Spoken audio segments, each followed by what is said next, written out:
शुरुआत एक सड़क पर चलती दो बसों से होती है। इन बसों में ज्यादातर लड़कियां हैं जो कॉलेज या क्लास के लिए जा रही हैं। उन्हीं में से एक प्यारी सी लड़की है मित्सुको। मित्सुको चुपचाप अपनी नोटबुक में कुछ लिखने में मग्न रहती है। तभी उसकी सहेलियां उसे टोकती हैं, तुम हर समय क्या लिखती रहती हो, कभी तो एंजॉय भी किया करो, देखो सब कितने खुश हैं। इतना कहकर उसकी एक दोस्त उसकी नोटबुक छीन लेती है। नोटबुक छीनने की हड़बड़ी में मित्सुको का पेन नीचे गिर जाता है। वह थोड़ा परेशान हो जाती है और पेन उठाने झुकती है। जैसे ही मित्सुको अपना पेन उठाने के लिए नीचे झुकती है, तभी अचानक कोई अदृश्य चीज तेजी से वहां से गुजरती है। पल भर में ही दोनों बसें बीच से दो हिस्सों में कट जाती हैं और सभी लड़कियां भी उसी में कट जाती हैं। मित्सुको जब उठती है तो सामने का खौफनाक मंजर देखकर उसकी सांसें थम जाती हैं। वो समझ जाती है कि सिर्फ इसलिए बची क्योंकि वो झुकी हुई थी। डर से कांपती हुई वह बस से बाहर भाग जाती है। तभी पता चलता है कि ये जानलेवा हमला किसी इंसान ने नहीं बल्कि हवा ने किया था।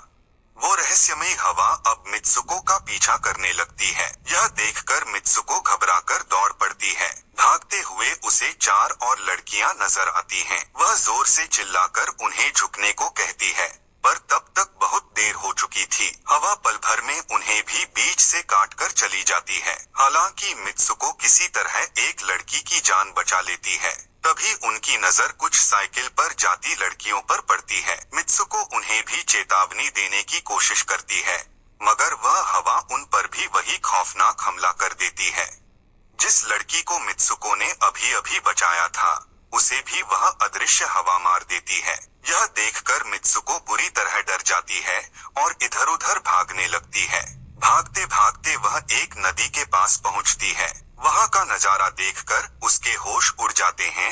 नदी में कई कटे शव पड़े होते हैं जो उसी खतरनाक हवा का शिकार हुए थे। खुद को छुपाने के लिए वह एक मृत लड़की के कपड़े बदल लेती है। इसके बाद मित्सुको एक स्कूल में पहुंचती है जहां पहले से ही बहुत सी लड़कियां मौजूद होती हैं।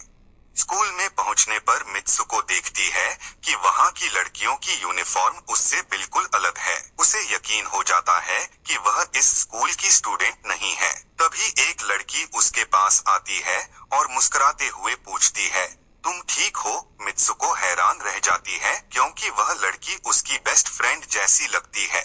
मित्सुको उलझन में उससे पूछती है, क्या तुम सच में मेरी बेस्ट फ्रेंड हो? दरअसल मित्सुको को खुद समझ नहीं आ रहा कि ये सब क्या हो रहा है। वह सदमे में है। तभी पता चलता है कि मित्सुको और उसकी दोस्त एक दूसरे से बहुत प्यार करते हैं। अचानक फिर से तेज हवा चलने लगती है, जिससे घबराकर मित्सुको जल्दी से बिल्डिंग के अंदर भाग जाती है। उसकी बेस्ट फ्रेंड कुछ समझ नहीं पाती और उससे पूछती है, तुम इतनी डरी हुई क्यों हो? क्या हुआ है? तब मित्सुको उसे सारी बात बता देती है, कैसे उस खतरनाक हवा ने बस में उसके दोस्तों को मार डाला। ये सुनकर उसकी दोस्त उसे खिड़की के पास ले जाती है और उसका हाथ बाहर निकालकर कहती है, देखो ये बस हवा है, इससे डरने की जरूरत नहीं। लेकिन मित्सुको का दिल अभी भी बहुत बेचैन था। धीरे धीरे मित्सुको को थोड़ा सुकून महसूस होता है। उसे लगने लगता है कि शायद यह सब कोई बुरा सपना ही था। उसकी बेस्ट फ्रेंड दो और लड़कियों को बुलाती है और सब मिलकर क्लास बंद करके बाहर जाने का प्लान बनाते हैं। जैसे ही ये चारों बाहर निकलने की कोशिश करती हैं, उनकी टीचर आ जाती हैं और उन्हें देख लेती हैं। चारों घबराकर वहां से भाग जाती हैं। दौड़ते दौड़ते वे सब एक झील के किनारे पहुंचती हैं। वहां मित्सुको की बेस्ट फ्रेंड बाकियों को भी उसके ख्वाब जैसी घटना के बारे में बताती है। तभी उनमें से एक लड़की कहती है, हो सकता है ये सब सच हो, जैसे कोई मिरर वर्ल्ड होती है जहां सब कुछ उल्टा होता है। ये कहते हुए वह तालाब में एक पत्थर फेंकती है और बोलती है, देखो मैंने पत्थर फेंका, लेकिन शायद उस दूसरी दुनिया में मैंने ऐसा नहीं किया होगा। तभी तालाब से अचानक एक मगरमच्छ निकलता है और उनमें से एक लड़की को खींचकर खा जाता है। ये देखकर सब दहशत में आ जाते हैं। वही लड़की फिर बोलती है, मैंने कहा था ना, जो इस दुनिया में होता है वो दूसरी में नहीं होता, और जो वहाँ होता है उसका असर यहाँ भी दिखता है। वो लड़की कहती है, शायद मगरमच्छ ने उसे उस दूसरी दुनिया में खाया है। यहाँ तो सब ठीक है। वहीं झील के पास उन्हें एक पेड़ दिखाई देता है। चारों लड़कियां हंसते हुए उस पर रखे तकिए से खेलने लगती हैं। तभी दूर से दो और लड़कियां उन्हें देख रही होती हैं। उनमें से एक ने ब्राइडल ड्रेस पहन रखी होती है, क्योंकि दोनों ने आपस में शादी कर ली थी। उनमें से एक लड़की कहती है, हमें कुछ ऐसा करना होगा जो दूसरी दुनिया में नामुमकिन हो, तभी हम इससे बच सकते हैं। हमारी किस्मत शायद पहले से तय है, पर उसे बदलना हमारे हाथ में है। सभी लड़कियां स्कूल लौटती हैं और अगला लेक्चर अटेंड करने के लिए क्लास में जाती हैं। मित्सुको की नजर अचानक एक तकिए पर पड़ती है। जैसे ही वह उसे उठाने के लिए झुकती है, उसकी टीचर अचानक बंदूक निकालकर क्लास में फायरिंग शुरू कर देती है। मित्सुको जैसे ही तकिया उठाकर ऊपर देखती है, उसके होश उड़ जाते हैं। क्लास की सारी लड़कियां मारी जा चुकी होती हैं, लेकिन मित्सुको एक बार फिर बच जाती है, ठीक वैसे ही जैसे अपने अजीब से सपने में बची थी। उसकी टीचर उसके पास आकर कहती है, तुम्हारी। टीचर गुस्से में मित्सुको से कहती है, तुमने हिम्मत कैसे की क्लास बंद करने की? तुम्हारा मरना भी तय है। तभी दो और लड़कियां वहां पहुंचती हैं और मित्सुको को बचाकर भागने की कोशिश करती हैं, लेकिन तभी दूसरी टीचर आ जाती है और उन दोनों लड़कियों को मार देती है। जो भी स्टूडेंट्स अब तक जिंदा बचे थे, मित्सुको उनके साथ स्कूल से बाहर भागती है, लेकिन स्कूल की सभी टीचर्स उन पर गोलियां चलाने लगती हैं। लड़कियां जैसे ही बाहर निकलती हैं, वही खतरनाक हवा दोबारा आ जाती है और सबको काट देती है। आखिर में मित्सुको फिर से अकेली बच जाती है।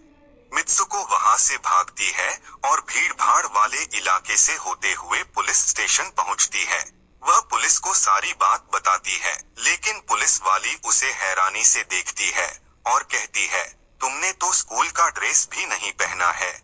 फिर वह मित्सुको के सामने एक आईना रखती है। मित्सुको जैसे ही खुद को आईने में देखती है, चौंक जाती है। उसकी शक्ल और कपड़े पूरी तरह बदल चुके थे।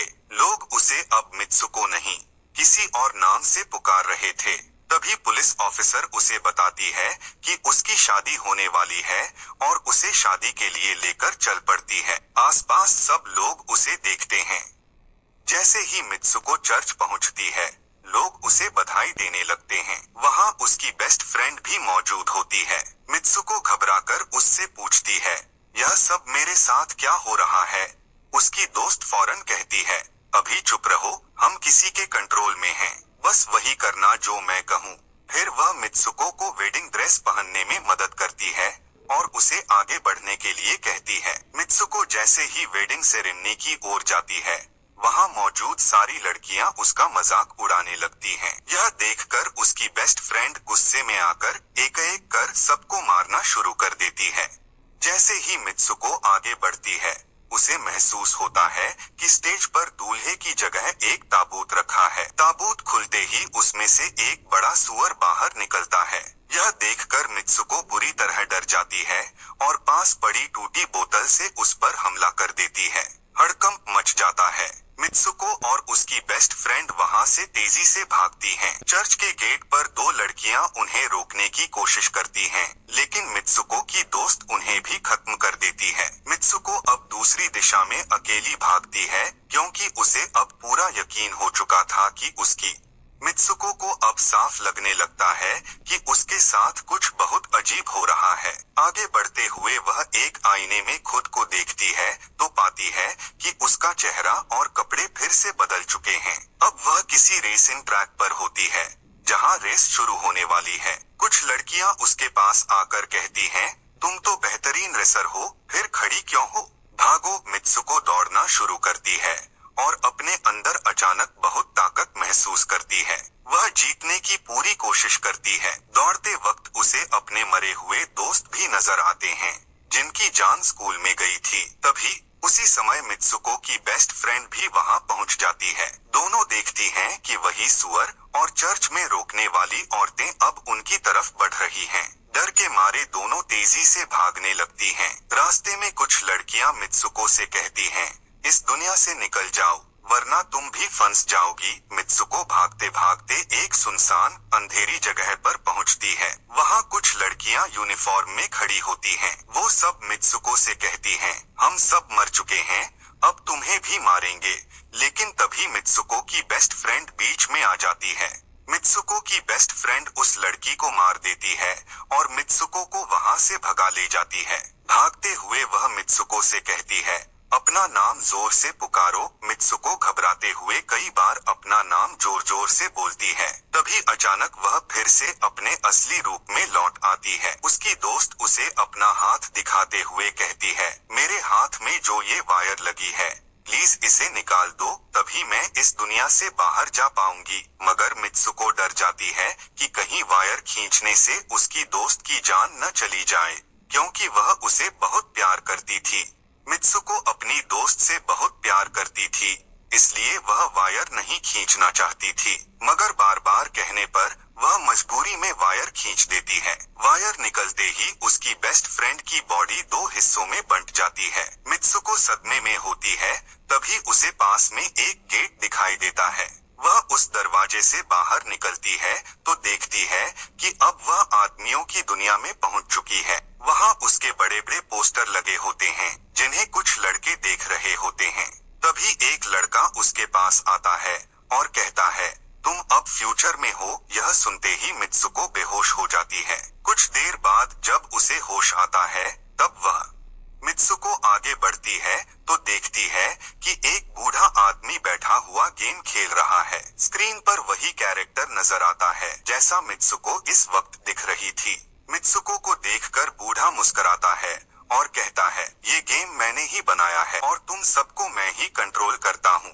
तुम तो बहुत पहले मर चुकी थी, पर मैंने तुम्हारे डीएनए से तुम्हें फिर से बना दिया। ये सुनते ही मित्सुको को एहसास होता है कि वह असल में एक गेम का हिस्सा है।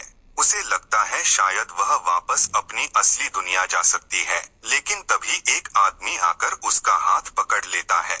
वह आदमी मित्सुको को अपने पास बुलाता है। बूढ़ा उसे आखिरी लेवल पूरा करने को कहता है। मित्सुको आगे बढ़ती है, तभी उसे अपनी दोस्त की बात याद आती है। अगर तुम इस दुनिया में कुछ ऐसा करोगी जो दूसरी दुनिया में नामुमकिन है, तो तुम आजाद हो सकती हो। ये सोचकर मित्सुको अचानक उस बूढ़े आदमी का गला दबाने लगती है और कहती है, बस करो, हमारे साथ खेलना बंद करो। फिर वह उसकी छड़ी उठाकर अपने पेट में घुसा देती है। उसकी जान चली जाती है। बूढ़ा आदमी यह सब देखकर हैरान रह जाता है, क्योंकि उसने इसकी कभी कल्पना भी नहीं की थी। बूढ़ा आदमी कभी सोच भी नहीं सकता था कि मित्सुको ऐसा कदम उठा लेगी। उसकी यह हरकत उसकी पूरी किस्मत बदल देती है। गेम की दुनिया में भले ही उसकी मौत हो जाती है, लेकिन असली दुनिया में वह जिंदा बच जाती है। आगे